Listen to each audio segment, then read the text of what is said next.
Hello hi नमस्कार, welcome to शाला education. So mechanical properties of fluid हमारा chapter चालू था जो हम देख रहे थे अभी तक, एंड इसके हमने पहला और दूसरा पार्ट सक्सेसफुली देख लिया। जो डेरिवेशन भी देख लिए थे, इसके ऊपर कितने कितने मार्क्स थे ये भी मैंने आपको बता दिया था। एक था 3 मार्क का, एक था 2 मार्क का, हो सकता है 5 मार्क के लिए भी पूछा गया है। सो जब दोनों साथ में आ गए तो 5 मार्क के, अदरवाइज 3 और 2 मार्क। ठीक है, now the today's topic is angle of contact. क्या नाम है इसका?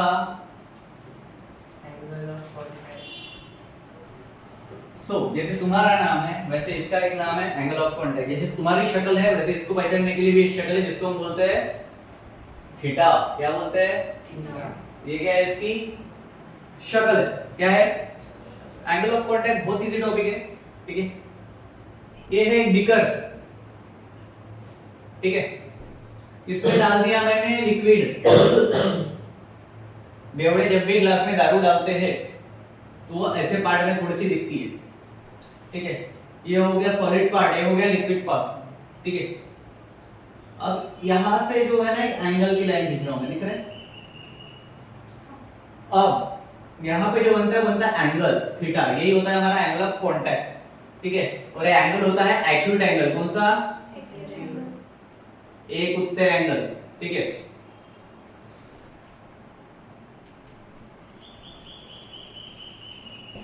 ठीक है। सो इसमें दो फोर्सेस हम देखते हुए आ रहे, कौन से? कोहेसिव और इसमें दोनों चीजें दिख रही है क्या कहीं ना किसी के तुम? बेवड़े को तो ऑब्वियसली उसमें आईसी दिखेगा, तुमको तो कुछ दिख रहा होगा। क्या दिख रहा है? पानी। एक फोर्स ऊपर से लगेगा, एक फोर्स नीचे से लगेगा। अगर लेयर अंदर दबा है, अगर लेयर दबा हुआ तो भाई फोर्स ज्यादा किसका हुआ? एयर का। इसीलिए वो अंदर दबा है। ठीक है, तो कोहेसिव फोर्स ज्यादा है, एडिसिव फोर्स ज्यादा है?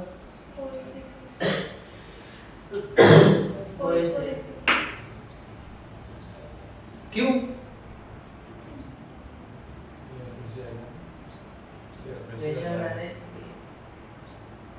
बाहर कौन सा फोर्स आता है एयर में?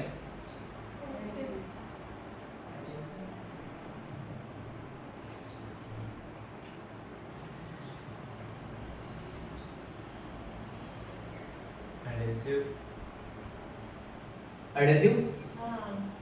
ऊपर से लगेगा, अंदर कौन है? तो एडहेसिव का हम बोलते हैं Fa, और ये कौन सा हुआ? कोहेसिव, जो अंदर की तरफ लगता है। ठीक है, तो भाई कोहेसिव फोर्स कम रहेगा as compared to Fa is greater than, बराबर? ठीक है, तो जब भी हमारा इससे क्या पता चला एंगल ऑफ कांटेक्ट का जो एंगल बन रहा है वो कब बन रहा है या फिर कब ये सारी चीजें हो पा रहे हैं, कब ये एक्यूट एंगल क्रिएट हो रहा है? जब भी हमारा एडहेसिव फोर्स कोहेसिव फोर्स से ज्यादा रहेगा। पहली पॉइंट क्लियर हो गया? ठीक है, सो सेकंड पॉइंट। हाँ, तो जब वो ज्यादा होता है, ठीक है, तब कौन सा एंगल मिलता है हमें? ठीक है, क्लियर हो गया इतना? पहली चीज समझ में आ गई? ठीक है, तो we can say that when adhesive force is equal to cohesive force, तो अगर दोनों इक्वल हो, क्या बोला मैंने? when adhesive force is equal to cohesive force, then the angle of contact जो थीटा रहेगा, कोई बता सकता है क्या होगा? दोनों इक्वल है। याद आया कुछ? दोनों इक्वल है। हाँ, गुड डॉक्टर। दोनों क्या है? इक्वल है। मैंने उस दिन कहा था, वो याद है क्या? वो एक अपन ने फालतूगिरी की थी वीडियो में। धापू धापू धापू धापू वाला बीच वाला क्या था? Zero. So whenever the two things, which one? Adhesive force is equal to the cohesive force, then the angle of contact will be zero, or big zero. Okay, clear? तो पहला पॉइंट क्या मिल गया theory के लिए? बोलो जल्दी पास। When a cohesive force is equal to, then the angle of contact theta is zero. That is theta equal to 0। पहला point clear हो गया? Now the second is when adhesive force, देखो इसी से 3 पॉइंट मिल गया तुमको, थ्योरी रट्टा नहीं मारना है, याद नहीं करके बस समझना, ठीक है। पहला पॉइंट मैंने बता दिया, दोनों अगर इक्वल है तो क्या हो जाएगा, 0। Second, when adhesive force is greater than the cohesive force, when adhesive force is greater than cohesive force, then the angle of contact, acute angle मतलब क्या होता है भाई, theta is less than 90 degree. तो सेकंड क्या मिल गया हमें, theta is less than 90 degree. अब इसका स्टेटमेंट बताओ मेरे को, मैंने क्या बोला था, when adhesive force is greater than cohesive force, the Then? angle of contact formed will be acute angle which is less than 90 degree. Clear हो गया। इसी के बारे में लिख देना ब्रैकेट में एक उत्तय एंगल, क्या लिखोगे, क्लियर है क्या, तुम्हारी इच्छा है, मेरे जैसा रहा तो एक उत्ते बोल सकते, तुम लोग अक्यूट एंगल भी बोल सकते हो, एक्यूट एंगल जो प्रोफेशनल वर्ड है हमारा, वो तुम्हारी इच्छा, ठीक है, उसके बीच में मैं नहीं आऊंगा। उसके बाद third point, when adhesive force is less than cohesive force, क्या बोला मैंने, अब ये उल्टा, अब ये Fa क्या हो गया, छोटा हो गया Fc से, when adhesive force is less than cohesive force, then the angle of contact will be theta is greater than 90 degree। अब तो भाई acute का दूसरा क्या मिलेगा, obtuse angle। तो obtuse angle क्या हो जाएगा, theta is greater than 90 degree. Clear है, तीनों पॉइंट मिल गए, एंगल ऑफ कांटेक्ट समझ में आया। बोलो क्या क्या बोला मैंने, अगर कोहेसिव फोर्स और एडहेसिव फोर्स इक्वल होगा तो थीटा 90 डिग्री होगा, 0 होगा। एडहेसिव फोर्स ग्रेटर रहेगा तो एक्यूट एंगल फॉर्म होगा, और अगर एडहेसिव फोर्स लेस रहेगा तो ऑप्टिमम होगा। ठीक है। अब भाई जो मैंने थर्ड वाली बोली, ऑब्ट्यूज वाली, ठीक है, वो प्रॉपर्टी तुमने कहीं देखी है क्या, देखिए क्या, हाँ या ना, दो ही पॉइंट होते हैं, मैं देखिए क्या झूठ बोलते हो तुम। कभी ग्लास देखा है पानी का, ठीक है, ये है बीकर हमारा, ठीक है, मैं वापस बीकर बना देता हूँ, ठीक है। पानी का ग्लास जब तुम पूरा भरते हो ना, तो ग्लास के ऊपर एक ऐसी लेयर बन जाती है ऊपर से। अब ऐसा मतलब ही क्या हुआ, एंगल यहाँ पे बना, ये ऐसे जाएगा, ठीक है ना, ऊपर की साइड से, तो ये कौन हो गया, ऑब्ट्यूज एंगल हो गया ऊपर की तरफ। देखा होगा ना, ग्लास अभी है नहीं मेरे पास, थाली भी लोगे, कोई भी बर्तन लो, उसके ऊपर पूरा पानी फुल भर दो, उसमें एक एक बूंद डालते रहो, उसके बाद तो उसके ऊपर लेयर बन जाती है, गिरता नहीं इजीली, बरोबर, जब तक उसको धक्का मार के स्लाइड ना करो, ठीक है। तो वो जो ऐसा बन रहा है बीकर में शेप, ना, तो ये क्या हो गया भाई, ठीक है। अब ऑब्ट्यूज एंगल दो लोग नहीं दे सकते, कौन से, जो दूध पीते हैं वो ऑब्ट्यूज एंगल देखना पसंद नहीं करते, जो पानी पीते हैं बेचारे, जो जूस पीते हैं उनको ऑब्ट्यूज एंगल देखना पसंद नहीं है, ठीक है, और सॉरी इनको ऑब्ट्यूज एंगल देखना, ठीक है, तो थोड़ा सा डिफिकल्ट जाता है, ठीक है। जब कोई अल्कोहलिक इंसान को ओवर हो जाती है, तब उसको ग्लास में और धरती में अंतर नहीं समझता और वो डालते रहता है। जब वो ओवरफ्लो होके गिरना स्टार्ट हो जाता है, तो उसको तो पता है कि उसने ऑब्ट्यूज एंगल देखा, लेकिन उतनी समझ नहीं होती कि उसने ऑब्ट्यूज एंगल देखो। समझ में आ गया? जब भी पानी किसी चीज से ओवरफ्लो हो रहा है, तो वहां पे जो बनेगा, जो आर्क बनेगा, वो किसका रहेगा, ऑब्ट्यूज एंगल का रहेगा। Is it clear? ठीक है, अंदर की तरफ जब रहेगा। अब जब भी ऑब्ट्यूज एंगल बनेगा, अनदर वन चीज, जब भी ऑब्ट्यूज एंगल बनेगा इस तरह से, ठीक है, तो भाई साहब जो कोहेसिव फोर्स रहेगा वो ज्यादा रहेगा, वो अंदर से फोर्स ज्यादा मारेगा, इसलिए वो ऊपर से ऐसा दिखेगा, ठीक है, उल्टा चंदा। क्लियर है? तो ये था all about angle of contact, ठीक है।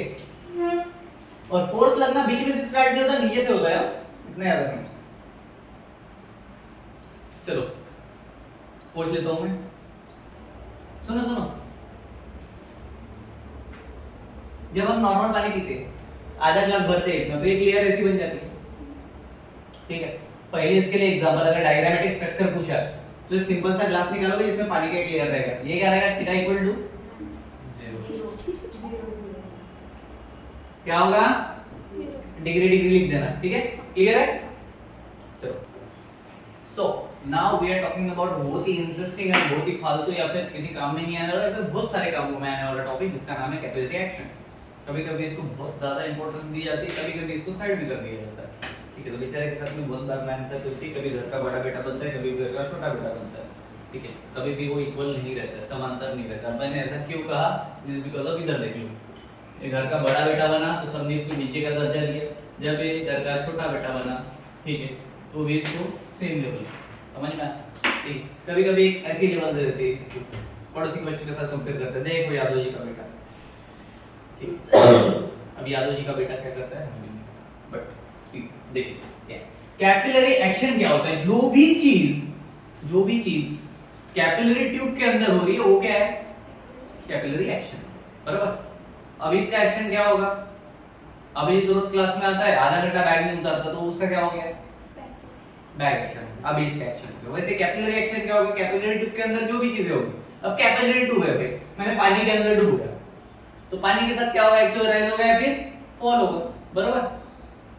तो कैसे डेफिनेशन बनेगी इसकी, दिमाग लगाओ थोड़ा सा, लगाओ अंदाजा। Rise and fall of a liquid in a capillary tube, it is called capillary action. finish, easy है, हार्ड है क्या, किया कैपिलरी ट्यूब को एक लिक्विड में डुबो दिया, अब देख रहा हो जितना डुबो रहा हो उतना ऊपर आ रहा है, बराबर। करके देखा होगा ना तुम लोगों ने, घर पे तुम्हारी मम्मी ने कभी वो दाल के अंदर रई डाली है, वो ऐसे वाली जो आती, वो अभी ऐसे वाली नहीं, ऐसे वाली कर कर। तो ये जब डर हो रहा है, तो जब डीप रहती किसी भी चीज में, कौवे की स्टोरी पता है, कौवे की स्टोरी, ठीक है, स्टोन टॉप सोम से जब पानी ऊपर, अब वो राइज हो रहा है तो मान के लो जो स्टोन था ना वो कैपिलरी ट्यूब का काम कर रहा है, डुबो या पानी ऊपर, निकाला पानी डाउन, तो क्या हो रहा है भाई, rise and fall of liquid, rise and fall of liquid किसमें, कैपिलरी ट्यूब में, तो उसको क्या बोलेंगे हम, कैपिलरी एक्शन बोलेंगे। क्लियर हो गया पहली डेफिनेशन, ठीक है, रट्टा मारने की जरूरत है नहीं, ठीक है। अब ये होता कैसे है, तो ये होता है ऐसे ही, मैंने अलग अलग 3 डायग्राम निकाले, एक मैं निकालना भूल गया तो ये यहाँ पे निकाल देता हूँ।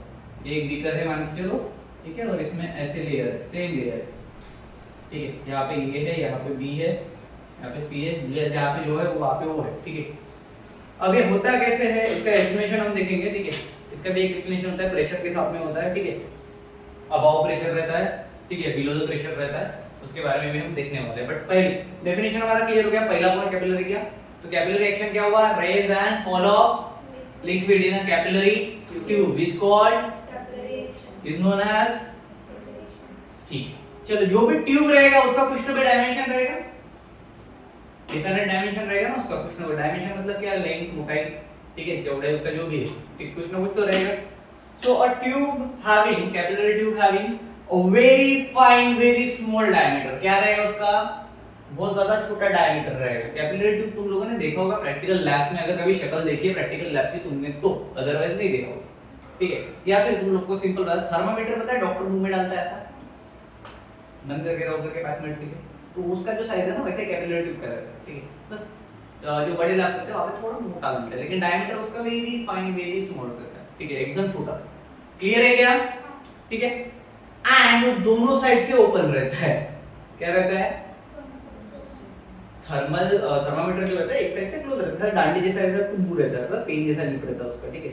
बट कैपिलरी ट्यूब होता है ऐसे एक फाइन सी डांडी जिसका डायमीटर यहां से भी ओपन है और यहां से भी ओपन। तो ऐसा अगर दोनों साइड से ओपन है, पानी के अंदर जाएगा तो पानी इसमें भरेगा या पानी ऊपर आएगा, ऊपर। हाँ, बट कैसे आएगा, भर के आएगा ना। देखो ये पानी की बोतल है मेरे पास, ये पैक है यहाँ से, अब मैं इसको दूसरे पानी में डालूंगा तो पानी यहाँ से ऊपर आएगा, कैपिलरी ट्यूब के अंदर से आएगा क्या, इसके अंदर आएगा क्या, नहीं आएगा, बरोबर है। तो वैसे कैपिलरी ट्यूब में क्या होता है, ये ओपन है तो इसके अंदर पानी भरना चालू हो जाता है।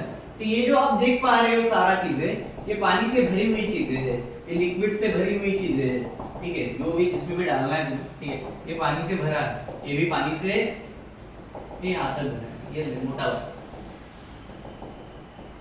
ठीक है, ये क्या है, पानी से भरा हुआ है, ठीक है। सो दोनों साइड से ओपन होने के कारण ही उसको कैपिलरी ट्यूब बोला जाता है, क्या बोला जाता है, ठीक है।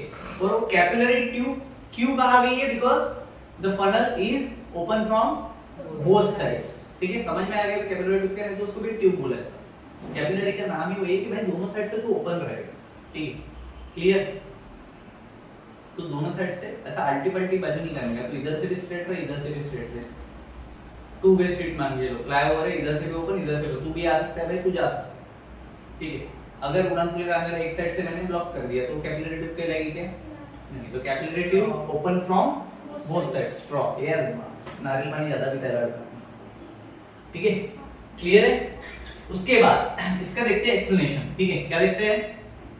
अब कैसे एक्सप्लेन करना है, पहले थ्योरेटिकली प्रैक्टिकली समझते हैं, 2 मिनट में खत्म हो जाएगा।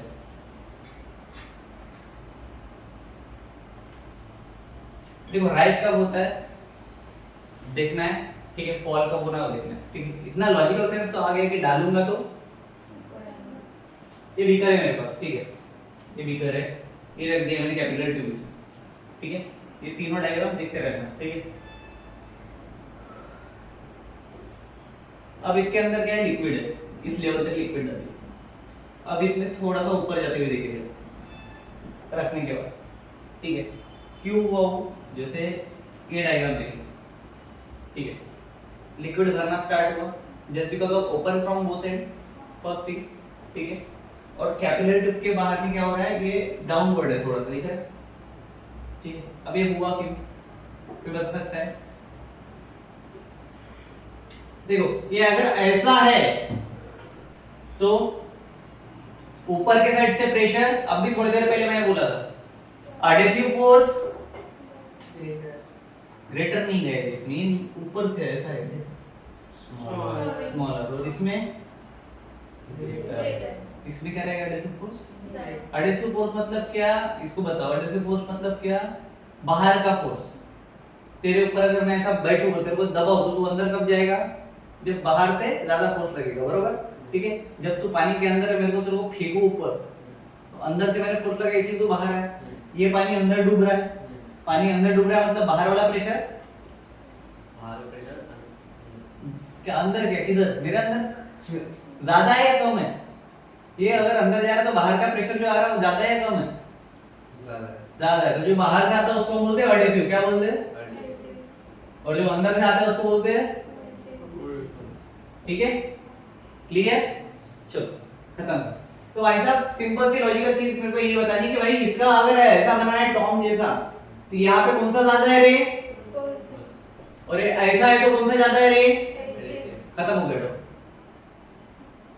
बाकी कुछ नहीं, ठीक है। अब देखो प्रेशर ऑफ एडहेसिव, ठीक है, मतलब pressure of A is greater than pressure of B हो जाएगा, ठीक है। अब अगर दोनों सेम एटमॉस्फेयर में है, दोनों में सेम है, ठीक है, क्या हो जाएगा? P of A equal to P of C, जब भी कर ले, ठीक है।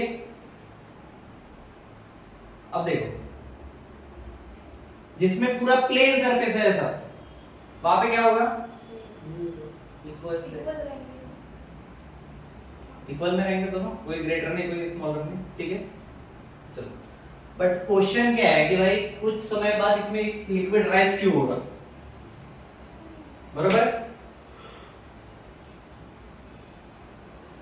अगर मैंने P of A is greater then P of C बोला, ठीक है, और P of A is greater then P of C, अब यहाँ पे मान लो P of A is greater then P of B रहा, कोई तो भी एक पॉइंट पकड़ लो, नीचे वाला पकड़ लो, कहाँ बना था? D ऊपर वाला, ठीक है। ये दोनों सेम है, क्लियर है क्या? क्लियर है क्या? समझ में आ रहा है या नहीं आ रहा है ये बताओ मुझे।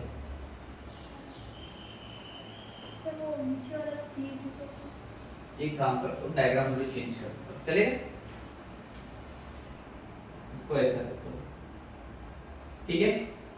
डायग्राम देखो, इसी एक ही डायग्राम पे समझते चलेगा, ठीक है। उसके बाद में इसको ऐसा करो, इसको मैंने A नाम दे दिया, इसको मैंने C नाम दे दिया, क्लियर है। इसके नीचे वाले जो पॉइंट रखे ये क्या रहेगा? D रहेगा, और ये क्या रहेगा? कौन बचा है? ठीक है। अब ध्यान देना, लिक्विड वॉल्यूम क्या है, इसमें डायग्राम ये क्या है, तुम्हारे इसमें ऐसे डायग्राम की चेक करो है, हमारी कैपिलरी ट्यूब की इधर एक है, इधर एक है, नहीं और एक ऐसा है क्या कुछ? ब्लैंक वाला, उसमें एयर भी कैलकुलेटर के अंदर है। ये इधर वाले है तुम्हारे को, ठीक है, ये बाहर के अंदर के, ठीक है।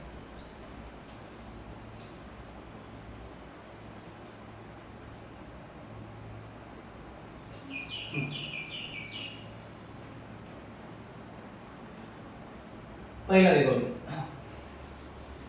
P of A is greater than P of C, ठीक है, फर्स्ट थिंग।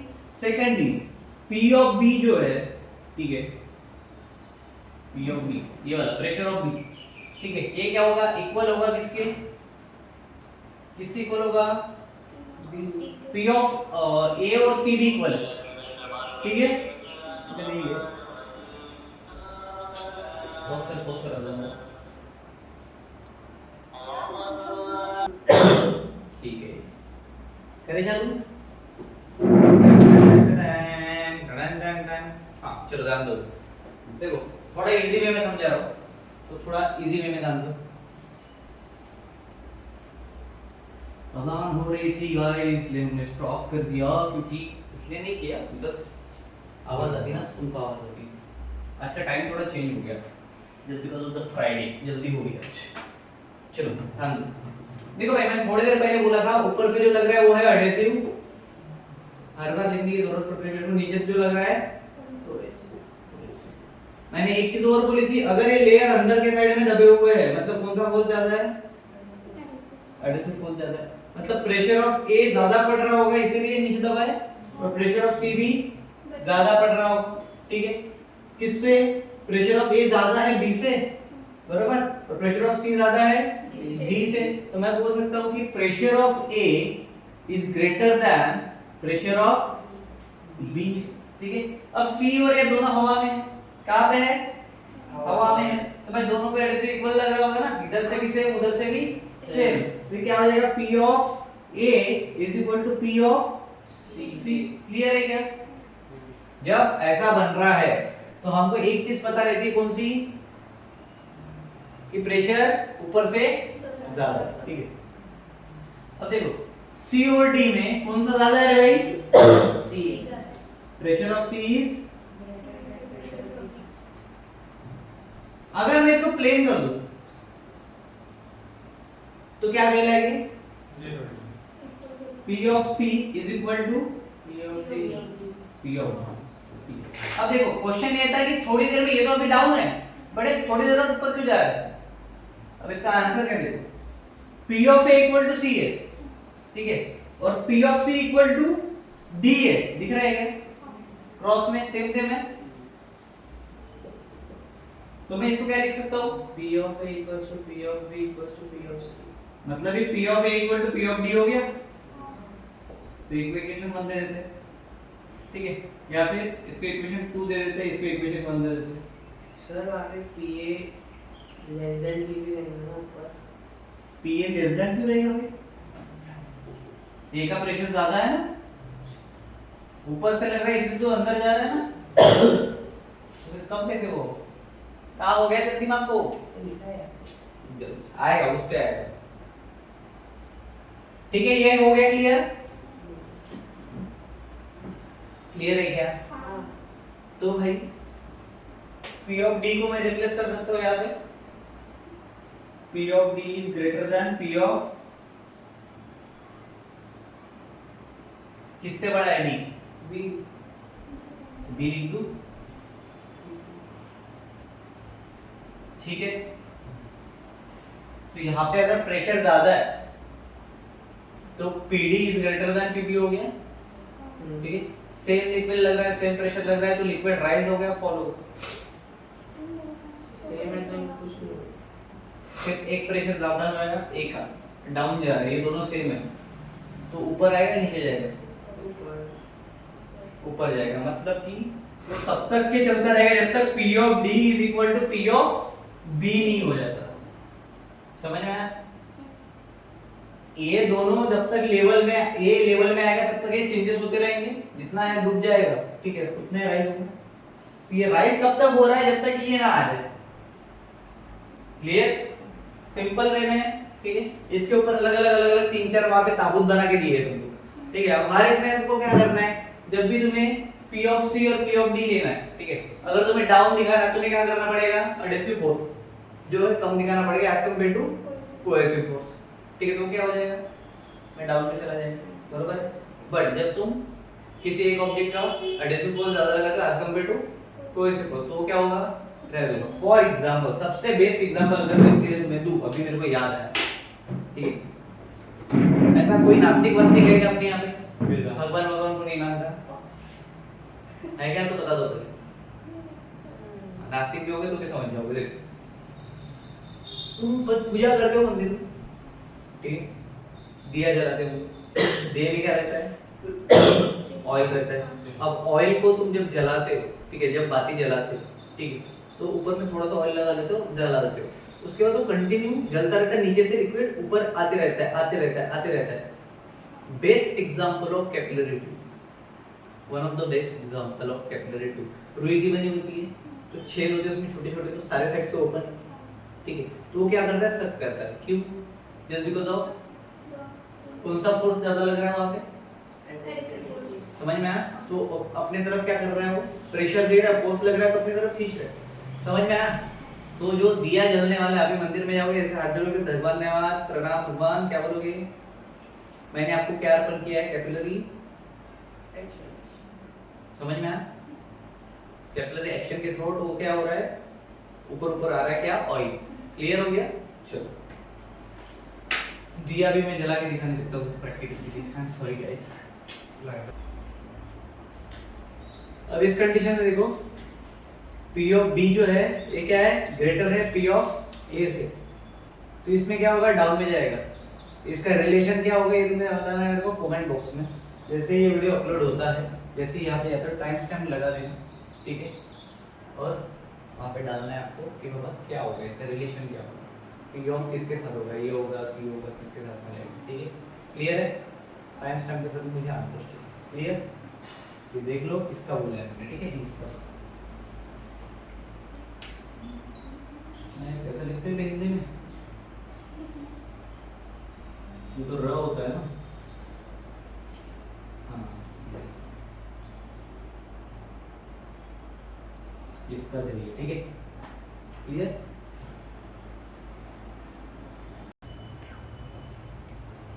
देखो एक्सप्रेशन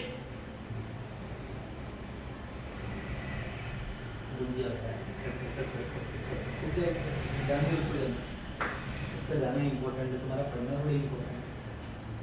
चलो वापस, expression for rise and fall in liquid in a capillary tube.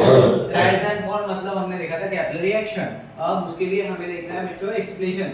Expression में हम क्या करते हैं, हम करते हैं डेरिवेशन। तो डेरिवेशन कैसे होना चाहिए, तो इस तरह से होना चाहिए कि ऐसी एक डायग्राम है जो आपके टेक्स्ट बुक में दूर दूर तक ऐसे मैच नहीं हो रही होगी, राइट।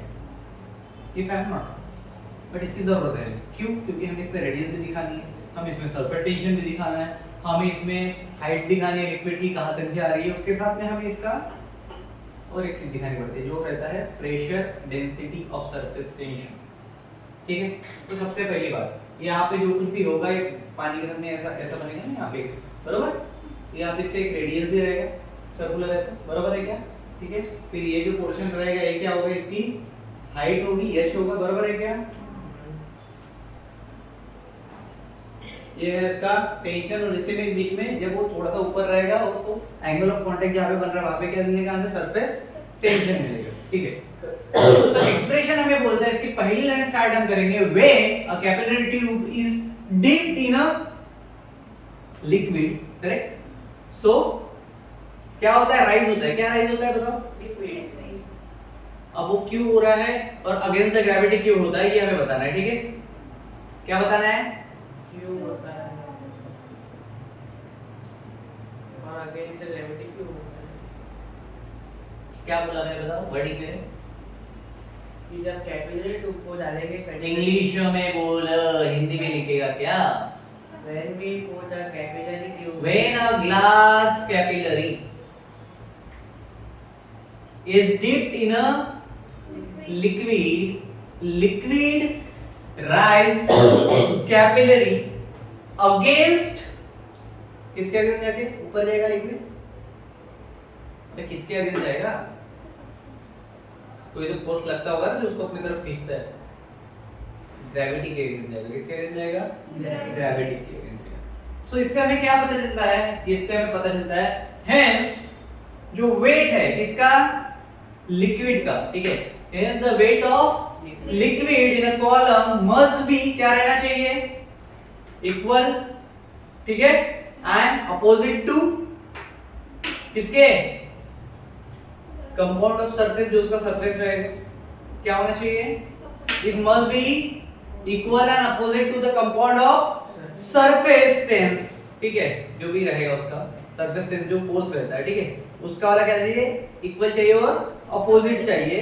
कौन से डायरेक्शन में? In a vertical direction along the circumference, ठीक है। तो भाई इतना लिखने के बाद तुम लोग बता दोगे कि भाई साहब ये जो r है ये है रेडियस, क्या है? रेडियस, ठीक है, वहां पे शो कर देना, क्या बोलोगे? रेडियस। किसका रेडियस है भाई? कैपिलरी ट्यूब का रेडियस ऑफ कैपिलरी, ठीक है। उसके बाद में T क्या है वहां पे? सरफेस टेंशन, ठीक है, ब्रैकेट में सरफेस लिख देना, चलेगा, ठीक है। उसके बाद H क्या है वहां पे?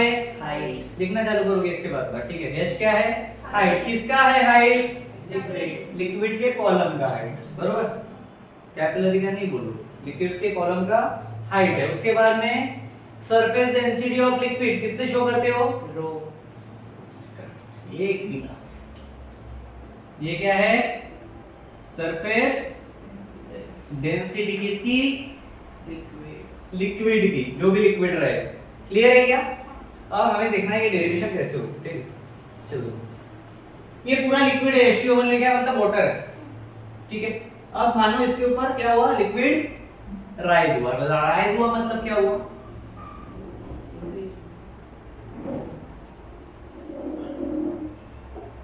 देखो, ये एक्सप्रेशन किस लिए रहता है? हाइट फाइंड करने के लिए रहता है, कितना राइज हुआ उसको, ठीक है। अब राइज कब होता है? बताया मैंने पहले, जब कोहेसिव फोर्स अंदर से लगेगा, जब लिक्विड राइज हुआ तो उसके चारों तरफ क्या लगा? सरफेस टेंशन लगा। क्या बता रहे? क्या लगा? तो उसको मैंने दो कंपोनेंट में डिवाइड मार दिया, जैसे कि आप देख पा रहे हो, वर्टिकली t cos थीटा और डाउनवर्ड साइड में इससे पहले हमने जितने भी डेरिवेशंस किए just because of sin and cos किए, ठीक है। तो जो अपने को अच्छे से आता है वो हम करेंगे, ठीक है। तो ये ऐसा इस तरह से एक ऐसा एंगल बनेगा, इधर बनोगे, ये तो है टेंशन, बरोबर। इधर हॉरिजॉन्टली क्या है हमारे पास? t sin थीटा है, और ये वर्टिकली क्या है? t cos theta. इसके नीचे एग्जैक्टली वो डायग्राम निकाल देना, ठीक है। तो पता चल जाएगा जो भी एग्जामिनर रहेगा कि क्या करना है, ठीक है। अब अपने को थीटा बीटा का कुछ लेना देना है कि इसमें अपने को निकालना है, एक्सप्रेशन, क्या करना है अपने को? देखो अपने को क्या निकालना है भाई? Expression for rise and fall. यहाँ पे क्या फाइंड कर रहे हो? हाइट कर रहे हो। अगर हाइट फाइंड कर रहे हो तो हॉरिजॉन्टल से कुछ लेना देना है तुम्हारा, हमारा सारा का सारा लेना देना किससे होता है? वर्टिकल, मतलब t cos थीटा से होता है, ठीक है। तो ये जो t cos थीटा है ये पूरे लिक्विड के सर्कमफेरेंस के हर एक लेयर पे लगेगा, बरोबर, ठीक है। अब तुम इस पे कितने भी बनाओ, हर एक dm dm dm करके छोटे छोटे टुकड़े करके निकाल सकते हो, dm dm, ठीक है। बट dm cos थीटा क्या एक ही जगह पे रहेगा और पूरे जगह पे सरफेस टेंशन है तो हर जगह पे एक्ट होगा। अब इसको लिखना कैसे?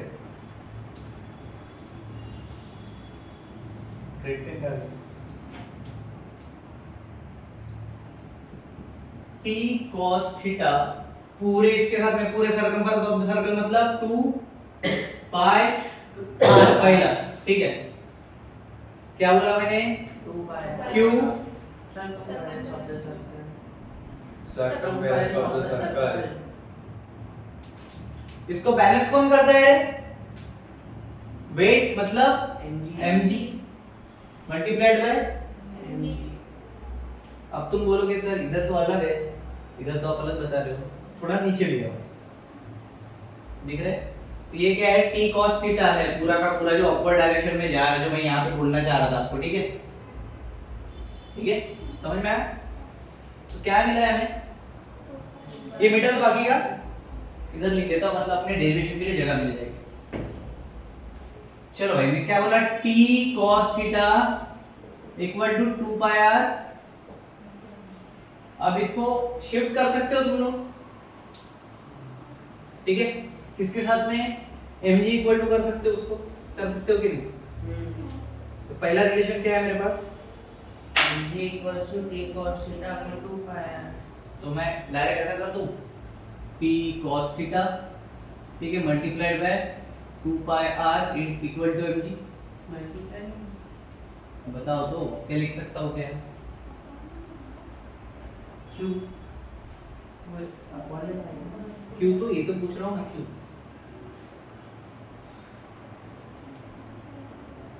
इधर मल्टीप्लिकेशन में तो डिवाइड में आएगा ना। किधर,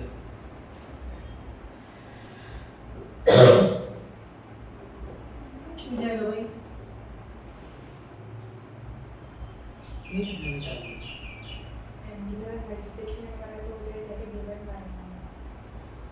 बट क्यों मारेगा, क्यों मारना है? शिफ्ट कर दे तो सब चेंज होगा। क्या शिफ्ट किया मैंने? 2 pi r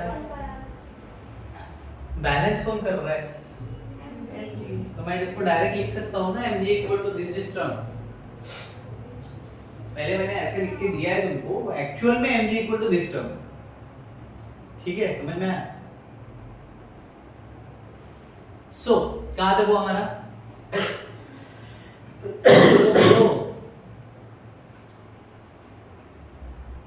बोलो ना, mg equals to t cos theta into 2 pi r। ये ऐसा लिख दूं चलेगा तुमको, mg is equal to t cos theta into 2 pi, ठीक है? अभी वो एक्चुअल में वैसा ही, ठीक है, वो कोई शिफ्ट विफ्ट नहीं किया मैंने, बोलते टाइम वैसा बोला था, वो बैलेंस कर रहा तो पहले है, ठीक है? तो दूसरी बात, रो वाला टर्म लिया था हमने, रो मतलब क्या होता है भाई? डेंसिटी किसकी? सरफेस तो मैं m को रिप्लेस कर सकता हूँ rho equal to mass upon value, बराबर? तो मुझे मास निकालना है तो क्या हो जाएगा, रो इनटू v हो जाएगा, ठीक है? तो मैं यहाँ पे अगर डाल दूं डायरेक्ट, ये क्या हो जाएगा, ये rho v into g equal to, t cos theta into 2 pi r। अब देखो ये सिलेंड्रिकल शेप में है, तो सिलेंड्रिकल का वैल्यू क्या रहता है, पाई r स्क्वायर h रहता है, बराबर? तो वैल्यू के नीचे क्या लिख सकते हैं हम, बोलो ना, pi r square पाई r स्क्वायर h। अभी हमने क्यों किया है, कोई बता सकता है क्या? सर आप, तेरा पहला क्वेश्चन ये रहेगा सर, ये बार बार चेंज क्यों कर रहे हो, इसकी वैल्यू डाल रहे हो, उसकी वैल्यू डाल रहे हो, है क्या? आया किसी के दिमाग में? द मेन थिंग इज पूरे इक्वेशन में अपने को फाइंड करनी है हाइट और क्या, दूर दूर तक कहीं भी हाइट नहीं दिख रही, अभी मिली है, समझे? निकालना क्या था, हाइट निकालना था, दिख रही थी क्या तुम्हें दूर दूर तक हाइट? अभी दिख रही है, तो अभी निकाल सकते हैं। तो सिलेंडर का फार्मूला हमने ले लिया, पाई r स्क्वायर h, क्या बचा, equal to into g t cos theta, हाँ ले रहा हूँ, इनटू 2 pi r। ठीक है, चल जी लिख दिया मैंने, वैसे नहीं लिखूंगा तो भी चलेगा, अगेंस्ट द ग्रेविटी चल रहा है, ठीक है? तो नेग्लिजिबल टर्म हो जाता है, ठीक है? कैंसिल क्या हो रहा है बता दो, पाई जा रहा है, r के साथ स्क्वायर गया, ठीक है, बचा क्या, रो r h रो r h r h तो मैं डायरेक्ट, मेरे को h इक्वल टू टर्म चाहिए, तो मैं h इक्वल टू क्या लिखूंगा बताओ, t cos theta 2 into 2 upon रो h 2 t cos थीटा लिख दूं अपॉन रो r h रो r रो r r h h कैसे लिखेंगे, q, h ये क्या है, जी जी जी दो हाइट है क्या मेरे पास, डबल फ्लेक्सिबल, हाँ? क्या फार्मूला मिला मुझे, अब तुम्हें लगाना है जी तो लगाओ, वैसे नेग्लिजिबल टर्म होता है, हट जाता है, जरूरत नहीं पड़ती। ये है हमारा फाइनल हाइट के लिए फार्मूला है। हाइट फाइंड करोगे तो कैसे करोगे, इस कैसा होता है एक्सप्रेशन, कैसा था? हाँ। देखो कोई कोई लोग आर रो भी लिखते हैं या रो आर भी लिखते हैं, आगे पीछे हो सकता है, इसका कोई इशू नहीं। तुम्हारे टेक्स्ट बुक में क्या दिया देख लो तुम, 2t cos theta upon R rho भी लिख सकते हो। क्या दिया है उसमें? आर रो है, हाँ वैसे भी लिख सकते हो। मल्टीप्लिकेशन में आगे पीछे कर सकते हो, ठीक है। उसके बाद का टॉपिक है न्यूटन्स लॉ ऑफ विस्कोसिटी, दिया है उसमें, देख लो पहले, पॉज कर दो इसको तुम सब। ओके सो आज के लिए इतना रहने देते हैं, एंड करते हैं इसको यहाँ पे, ठीक है। सो मिलते हैं कल अगले वीडियो में, न्यूटन्स लॉ ऑफ विस्कोसिटी के साथ में हम स्टार्ट करेंगे। विस्कोसिटी वाले टॉपिक्स है वहाँ पे, बच्चों को दिख नहीं रहे कहाँ पे, तो मैं बता दूंगा कहाँ पे, ठीक है। Bye bye.